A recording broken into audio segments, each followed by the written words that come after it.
ये शास्त्रे राजे अति उत्तम शास्त्र प्यारा, जो भी लिखा सच लिखा गुरु ने उचारा। जो रहस्य इसमें गुरु आप खोलो, मैं मौन हूँ अब यहाँ गुरु आप बोलो। मैं मौन हूँ अब यहाँ गुरु आप बोलो। बोले देवादिदेव बोले आदिनाथ भगवान की, शासनायक भगवान महावीर स्वामी की, आचार्य भगवत कुंद देव की, आचार्य भगवत सुचंद्र स्वामी की, आचार्य भगवत विराट सागर जी, विशुद्ध सागर जी, विभव सागर जी महाराज की, द्वादश नाम जिरवाणी माता की। प्रिय बंधुओं, अपना यहाँ पर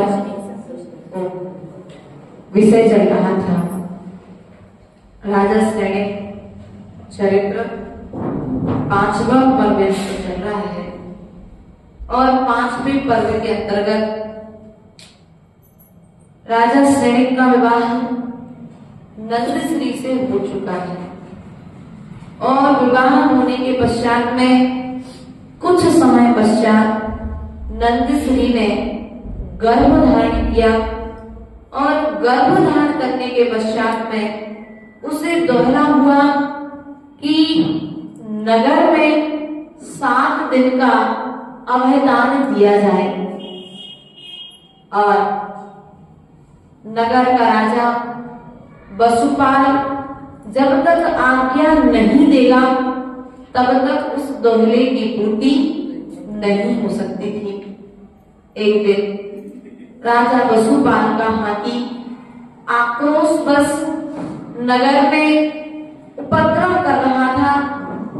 और राजा श्रेणिक ने जब यह दृश्य देखा तो राजा श्रेणिक ने अपनी युक्ति बल से, अपने शौर्य और शक्ति बल से उस हाथी को बस में कर लिया। जब राजा वसुपाल को यह ज्ञात हुआ कि आक्रोशित हाथी को राजा श्रेणिक कुमार ने अपने बस में कर लिया है, तो वसुपाल राजा ने श्रेणिक कुमार को इनाम देने के लिए अपने राज्य में आमंत्रित किया। और जब राज्य में आमंत्रित किया तो राजा वसुपाल ने कई बार श्रेणिक कुमार से पूछा कि बताओ, तुमको इस कृत्य के विषय में तुम्हें कुछ इनाम किस रूप में दिया जाए। तो उसने वह मौन था, क्योंकि जो महापुरुष होते हैं वे इनाम लेना अर्थात मांग करके लेना भी तुच्छ माना करते हैं। क्योंकि जो भाग्य में होगा वो बिन मांगे मिल जाएगा, और जो भाग्य में नहीं होगा वो मांगने पर भी नहीं मिलेगा। ऐसा विचार करके जब श्रेणिक कुमार मौन खड़े हुए थे तो श्रेणिक कुमार के ससुर के रूप में वहां पर इंद्रदत्त सेठ विराजमान थे। इंद्रदत्त सेठ भी जब यह दृश्य देख रहा था तो उनके मन में विचार आया कि अच्छा मौका है।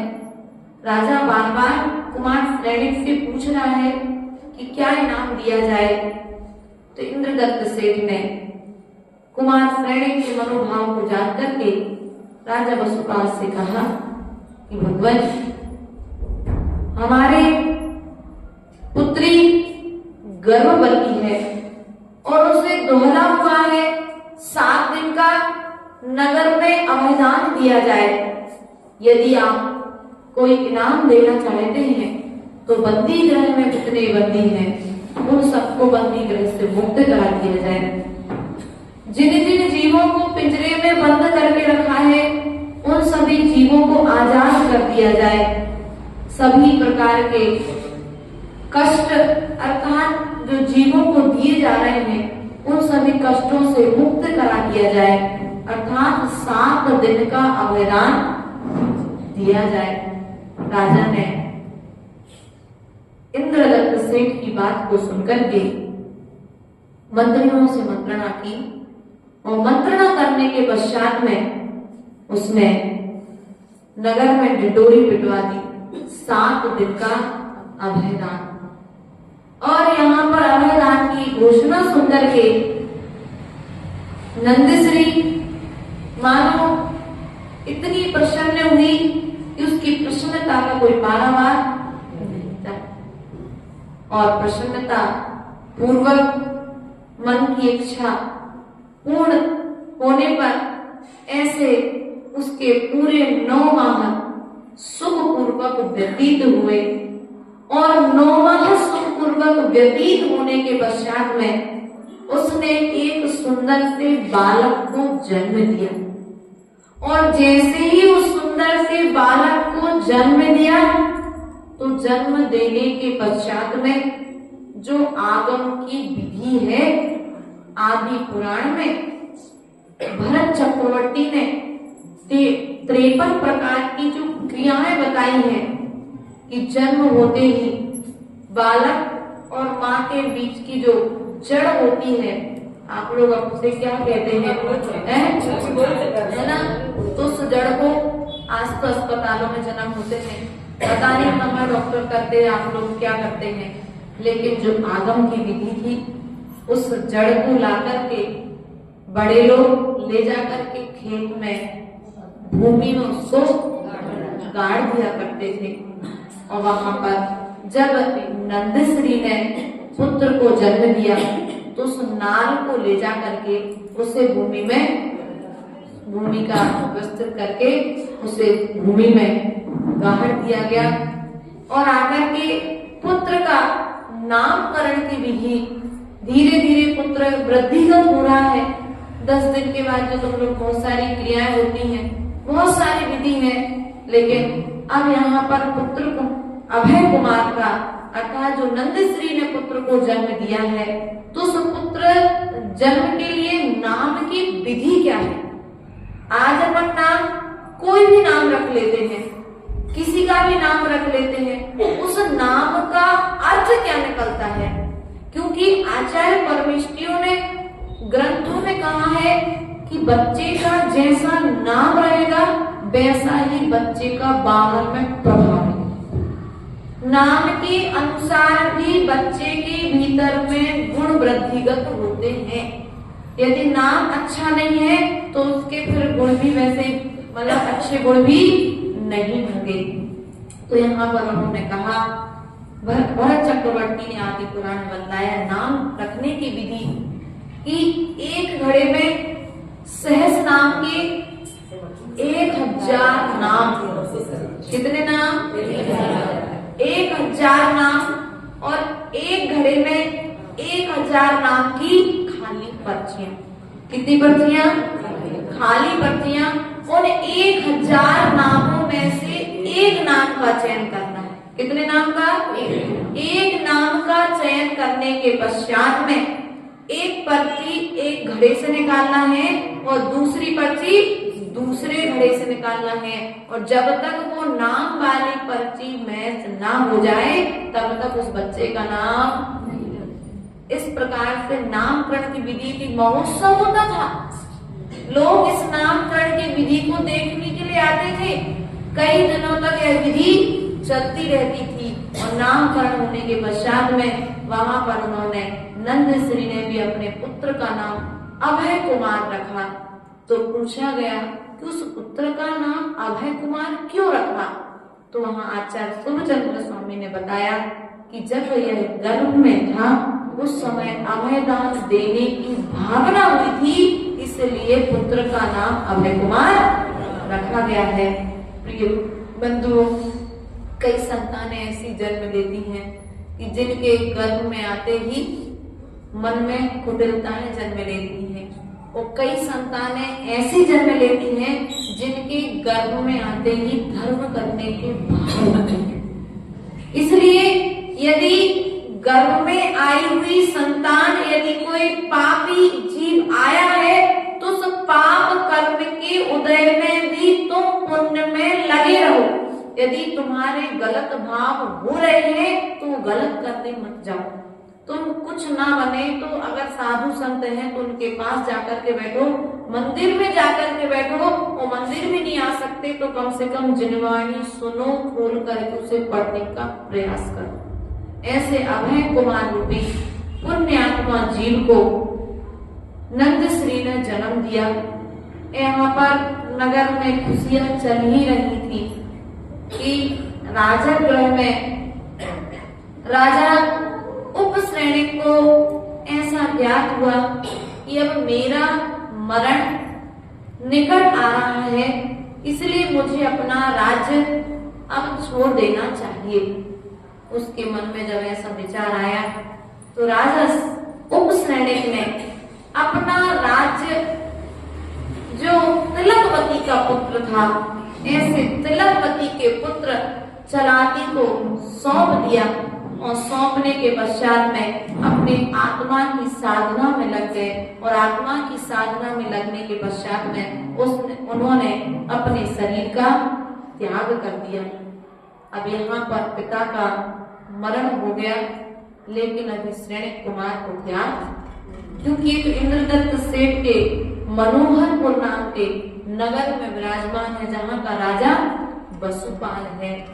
लेकिन यह समाचार भी अधिक दिनों तक ना रह सका और जब चलाती कुमार के हाथ में राज्य आया तो वह चलाती कुमार जो राजा बन चुका था, वह प्रजा को नाना तरीके से सताता था, उन्हें दुख देता था, उनके धन को जब्त करता था, बेकसूरों पर उनको दंड देता था।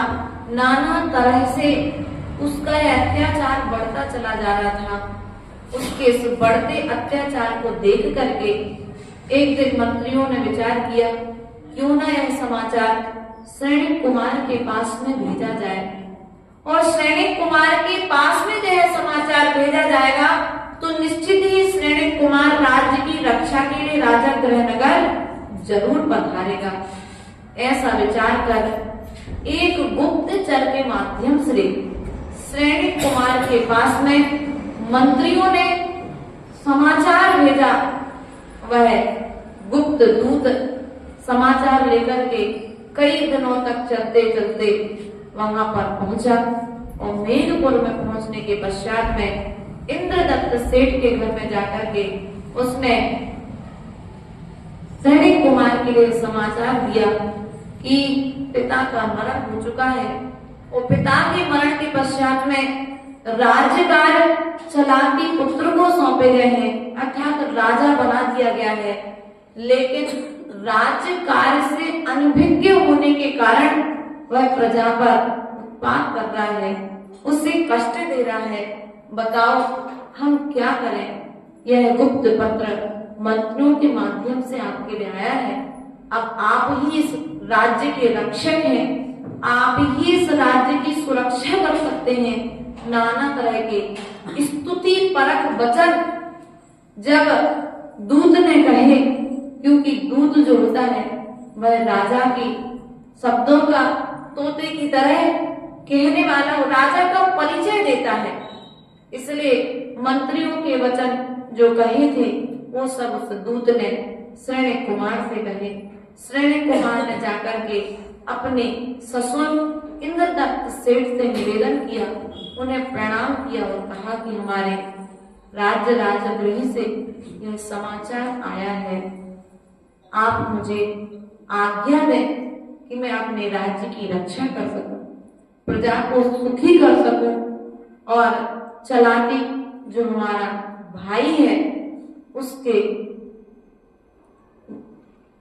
जो उत्पात कर रहा है, प्रजा को परेशान कर रहा है, उससे प्रजा को सुखी कर सकूं।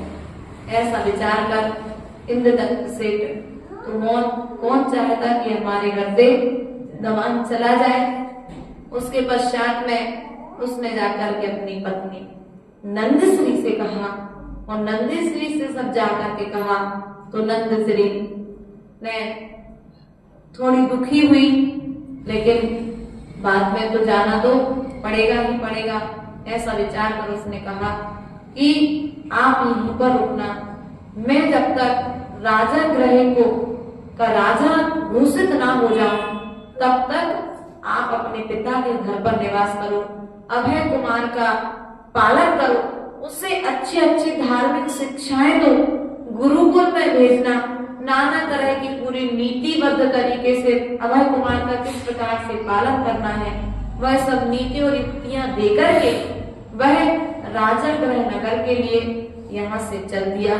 और जैसे ही वह मेघपुर नगर से राजा ग्रह नगर के लिए चला तो नगर में अब राजा के आने की खबर, राजपुत्र के आने की खबर सुनकर के सभी आजू बाजू के नगरवासी प्रसन्नता पूर्वक श्रेणिक कुमार के स्वागत में कहीं रंगोलियां डालते, कहीं चौक पूरते, कहीं नृत्य गान करते, कोई ढोलक बजाता, कोई आदि आदि तरीके से उसके स्वागत की तैयारियां सभी नगरों में होने लगी।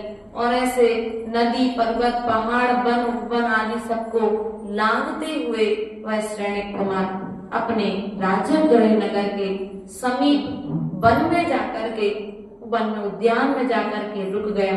और जैसे ही यह समाचार चलाती को मिला तो चलाती ने यह विचार किया कि देखो, यह जो श्रेणिक कुमार है यह बुद्धि में भी हमसे योग्य है, युक्ति में भी हमसे योग्य है, और यदि यह यहाँ पर आ जाएगा तो मेरा क्या होगा। ऐसा विचार करके वो वहां से उसने विचार किया और राजा ग्रह नगरी में उसके आने का समाचार सुनकर के वह अब राजा ग्रह नगरी में किस प्रकार से क्या वह अपने भाई से युद्ध करेगा, या युद्ध करने के पश्चात में श्रेणिक कुमार को राज्य देगा कि श्रेणिक कुमार के नाम से राज्य छोड़ करके भाग जाएगा। अब यहाँ पर किस प्रकार की स्थिति यहाँ पर बनती है।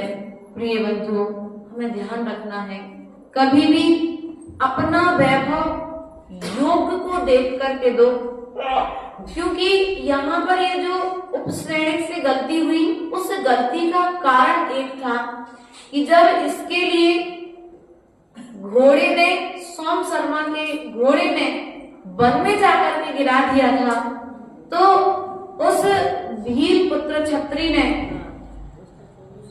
यमदंड ने उसे उस गड्ढे में से निकाला और निकालने के पश्चात सेवा की, और तिलकवती पर आसक्त होने के कारण इस वचन के साथ में तिलकवती से विवाह हुआ था कि तिलकवती के पुत्र को राज्य देना पड़ेगा। इसलिए प्रिय बंधु, कोई कितनी भी सेवा करे, कोई कितना भी समर्पण करे, लेकिन वचन वही देना जिस वचन का पालन हो सके, वरना कभी किसी को किसी भी रूप में वचन नहीं देना चाहिए। और योग्य पुत्र, भले कहने को भले ही कितने पुत्र हो, लेकिन जो योग्य हो, क्योंकि योग्य के हाथ में यदि संपत्ति जाएगी तो वो धर्म की वृद्धि करेगी, और यदि व्यसनी के हाथ में संपत्ति जाएगी, आप सोचो, देखो कितना कमजोर पुत्र है, उस कमजोर पुत्र के लिए तो पिता ने संपत्ति नहीं दी, और जिसके पास में पहले से धन था उसके लिए संपत्ति दे दी। तो भैया, जिसके पास में धन था उसे संपत्ति नहीं दी, जिसके पास में धर्म था पिता ने उसे संपत्ति दी। इसलिए सदा जब संपत्ति का बंटवारा करने बैठो तो धर्म के लिए तुम अपना धन समर्पित कर देना। यदि पुत्रों में विवाद हो तो क्या, पुत्रों में विवाद हो, बहुओं में विवाद हो माता, तो अपना धन ला करके मंदिर में रख देना, मंदिर को समर्पित कर देना, लेकिन कभी किसी व्यसनी पुत्र के हाथ में अपना धन नहीं देना, क्योंकि कहा है पुत्र को पुत्र तो क्या धन संचय, पुत्र सुपुत्र तो क्या धन संचय। अर्थात यदि पुत्र को पुत्र है और तुमने उसे धन दे दिया तो उसे धन देने से कोई फायदा नहीं, और यदि पुत्र सुपुत्र है तुमने उसे धन दे दिया तो भी उसे कोई फर्क नहीं पड़ेगा, क्योंकि वो सुपुत्र है, तुम उसे थोड़ा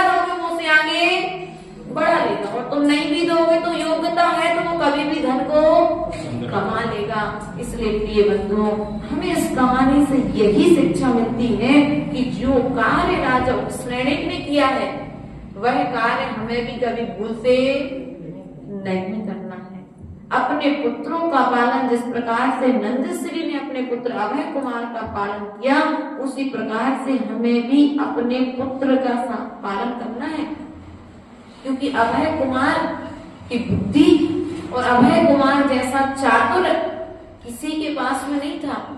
बहुत सारे पुत्र थे श्रेणिक कुमार के, लेकिन जैसा चातुर अभय कुमार के पास में था वैसा चातुर किसी दूसरे के पास में। श्रेणिक के बहुत सारे पुत्र थे, लेकिन जैसा चातुर इस श्रेणिक कुमार के पास में था ऐसा चातुर अन्य किसी पुत्र के पास में। तो ऐसे चतुर पुत्र को पैदा करने के लिए क्या करें? बादाम खाने से पुत्र चतुर नहीं होता, ध्यान रखना। बादाम खाने से पुत्र चतुर होता है क्या? तो खूब खाओ बादाम, उठ नहीं पाओगे पलंग से, वहीं बैठे रहोगे, क्योंकि पचाने में शक्ति लग जाएगी तुम्हारी। गलत तो नहीं बोल दी अम्मा? बादाम तो नहीं खाई थी ना आपने? ध्यान रखना। इसलिए ये बात कह रहे, नाना तरह की युक्तियां आज लगाने लगे आज के समय के हिसाब से। पहले के जो हमारे बड़े लोग हैं आप उनका आचरण देखो, वे आज इतने सभ्य क्यों हैं, इतने अनुभवी क्यों हैं? उनका बौद्ध बल जो आज का बच्चा सोच पाता है वो सोच करके बिना सोचे उस कार्य को कर देते। इसका कारण क्या है? तो हमारी जो पूर्व की माताएं रही हैं वे गर्भ के समय में धर्म करती थी। क्या करते थे माता? मोबाइल तो नहीं चलाते थे, व्हाट्सएप किसी को करना हो मैसेज, हाँ। वहां पर जब नंदश्री गर्भ में थी तो उसने गर्भ में रहते हुए स्वाध्याय किया था। क्या किया था? स्वाध्याय किया था। मुनिराजों को आहार दान दिया था। उसने कोई बेड रेस्ट नहीं किया। उसने जाकर के जिनेंद्र भगवान की पूजन भक्ति की है। स्वास्थ्य खराब है, तबीयत खराब है, ठीक है भैया, स्थिति सबके साथ होती है, लेकिन उसने उस विपरीत परिस्थिति में भी धर्म का त्याग। और हम क्या करते हैं? सबसे पहले चक्कर आए नहीं कि मंदिर, यही होता है ना। चाहे कैसी भी विपरीत परिस्थिति बने, जिनेंद्र भगवान के बिना दर्शन किए हुए अन्न जल भी ग्रहण। और आज तो ऐसा निकलता है कि महीनों निकल जाते हैं बहुएं मंदिर में आना, ऐसे करते ना कई लोग। ऐसे होती है व्यवस्थाएं बहुत सारी जगह पर, यहाँ पर भी होंगी। कोई दूध का धुला तो है नहीं है बढ़िया, कह लो तुम लोग कुछ भी, लेकिन ऐसी व्यवस्थाएं देखने में आती हैं, सुनने में आती हैं। तो आप लोग को चाहिए कि किसी दूसरे का धर्म ना छूटे। अगर आप स्वाध्याय दो लोग बैठ करके बात करते हो तो एक समय एक साथ बैठ करके स्वाध्याय कर लो, जिनवाणी की कुछ बात कर लो, मेरी भावना पढ़ लो, 12 का पाठ कर लो, आलोचना पाठ पढ़ लो, वैराग्य भावना पढ़ लो, समाधि भक्ति पढ़ लो, आप बड़ा समाधि मठ पढ़ लो। लेकिन ये सब चीजें तो पढ़ते क्यों? अब चाहिए तो है अभय कुमार जैसी संतान। किसकी जैसी संतान चाहिए? सबको अभय कुमार जैसी युक्तिवान संतान चाहिए, योग्य संतान चाहिए। सब चाहते हैं कि राम के जैसा पुत्र हमारे घर में हो, आज्ञाकारी। एक बात है और बात, लेकिन राम के पिता ने जो आचरण किया था वो आचरण तुम्हें प्रारंभ करना पड़ेगा। क्या? राम के पिता ने जो आचरण किया था वह आचरण तुम्हें करना पड़ेगा। आदिनाथ की जैसे पुत्र यदि चाहिए तो मरु देवी माँ की तरह आचरण करना पड़ेगा। तुम्हें ब्राह्मणी सूर्य जैसी पुत्रियां चाहिए हैं तो जो नाभि राय ने किया था वह तुम्हें सबको। माता जी वो सब करने का मत कहो। धर्म वरम हमसे होता है कि नहीं होता है? नहीं होता है तो अपनी शक्ति के अनुसार करो, अधिक मत करो, लेकिन जितनी शक्ति है उतना तो हम धर्म। देव दर्शन तो रोज कर सकते कि नहीं कर सकते? 9 महीने तक उस माँ मरु देवी ने जिनेंद्र भगवान का दर्शन नहीं छोड़ा। क्या? गर्भ में संतान है लेकिन उसने भगवान जिनेंद्र का दर्शन। प्राण जाना सो चले जाए, लेकिन मैं जिनेंद्र भगवान के दर्शन के बिना पानी ग्रहण नहीं करूंगी। ऐसे संकल्प हुआ करते थे पूर्व की माताओं के, ऐसा सुनने में आता है।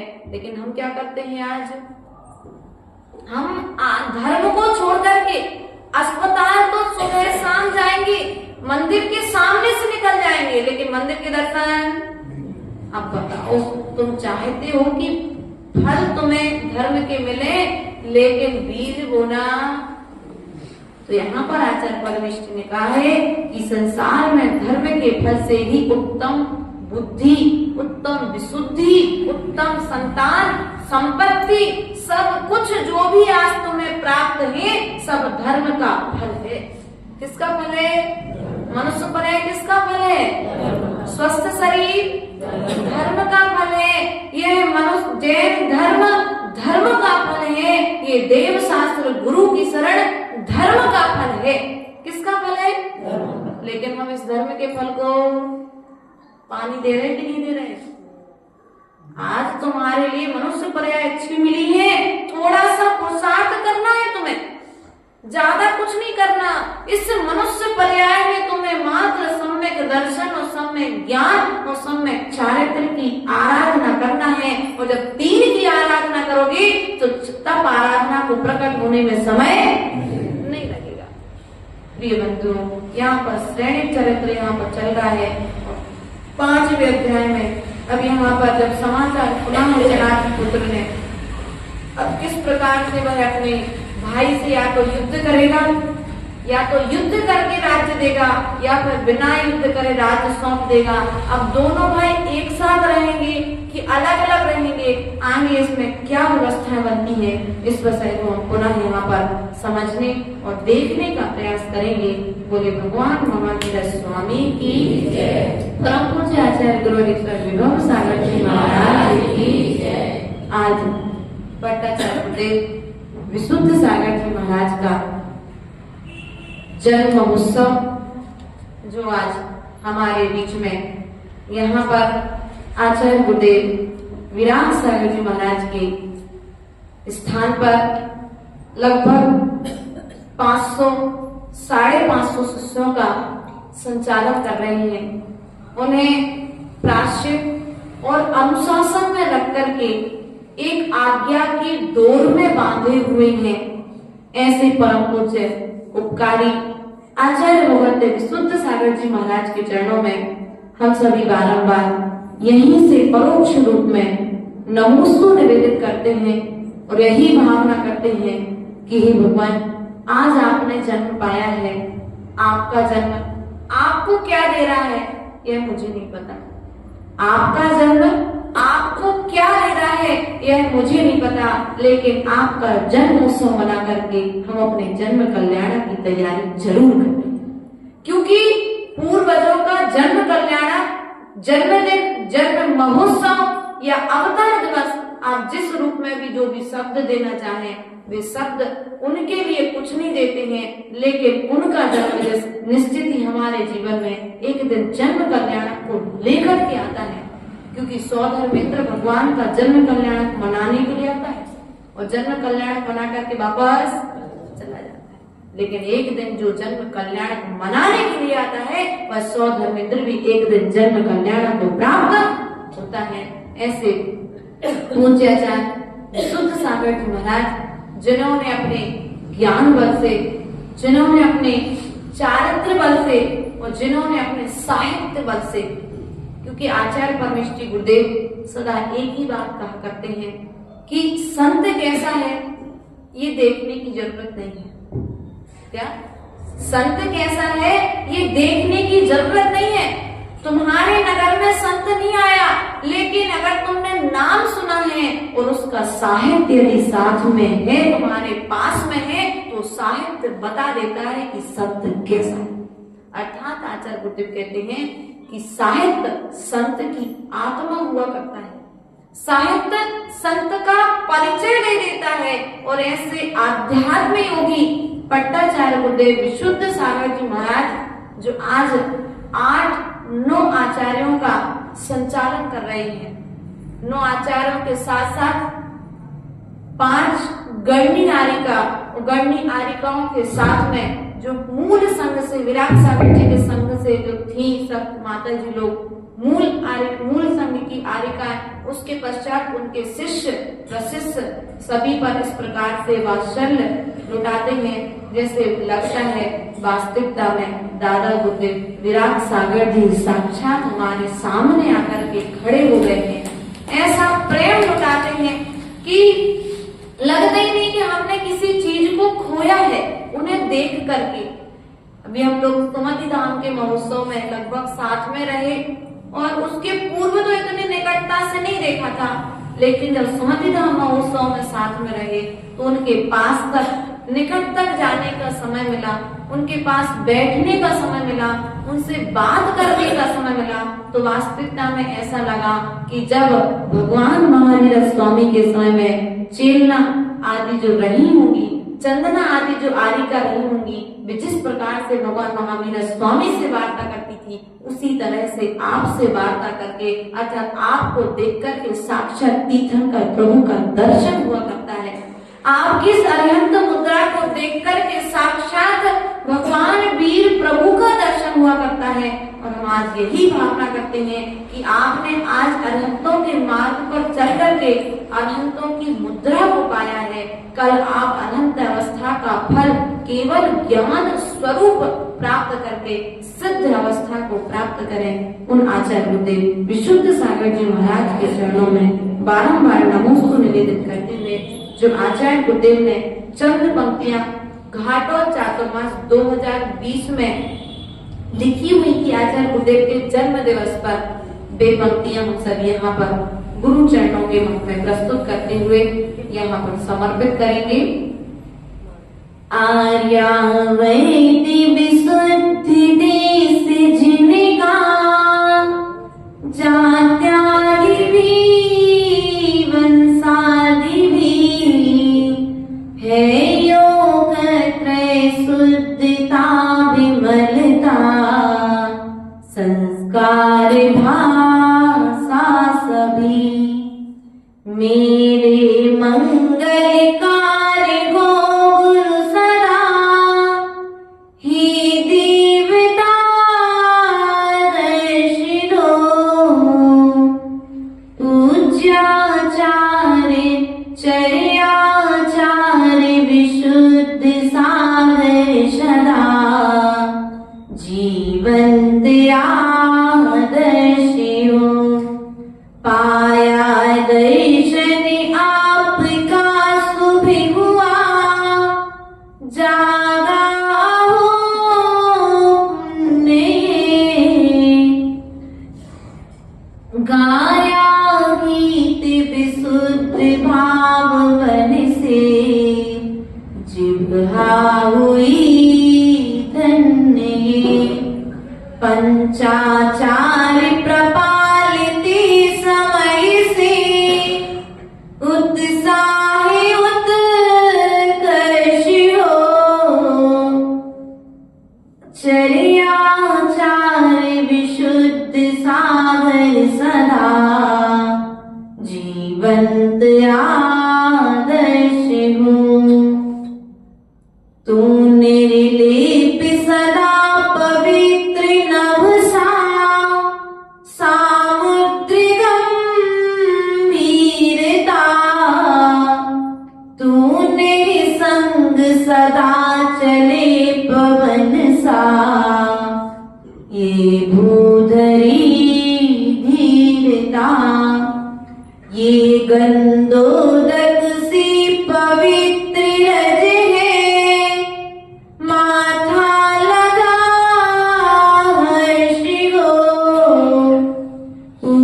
पूज्याचार्य विराग सागर सदा जीवंत आदर्श हो मेरा तेरा निश्चय मेरु सा अटल है संकल्प उत्साह भी तेरा निर्णय भी सदा सुहित में तेरी भली राह भी। ओ मेरे गुरुदेव ताहि दय में तेरा पद स्पर्श हो। चर्याचार विशुद्ध सागर सदा जीवंत आदर्श हो। बोले परम पूज्य आचार्य गुरुदेव विशुद्ध सागर जी महाराज जी।